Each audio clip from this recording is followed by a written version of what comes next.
World cup की team है पाकिस्तान। पाकिस्तान की टीम के साथ काफ़ी अरसे से ऊपर नीचे हो रही है। कुछ मैनेजमेंट के इश्यूज थे, कुछ प्लेयर्स के इशू थे। अब जो है वो ओवरऑल टीम सेलेक्ट हो गई हुई है।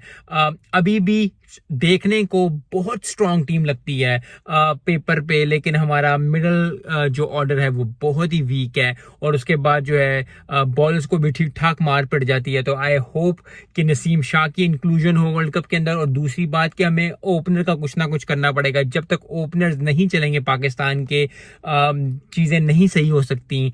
बहुत ज़्यादा उम्मीद है कि पाकिस्तान सेमीफाइनल तक पहुंचेगा, फाइनल तक पहुंचेगा। पाकिस्तान इंडिया का हमेशा जो भी वर्ल्ड कप हो, चाहे वो 1992 के वर्ल्ड कप से शुरू हुए हो, जब से मैंने देखना शुरू किया था उस वक्त से लेके अब तक जो है मुझे याद नहीं पड़ता कि कोई ये दुआ ना किया हो किसी साउथ एशियन या एशिया के किसी के बंदे ने, या किसी भी वर्ल्ड में कहीं भी ऑल राउंड जहां भी आप रहते हैं, कि पाकिस्तान और इंडिया का फाइनल ना हो। बहुत दफा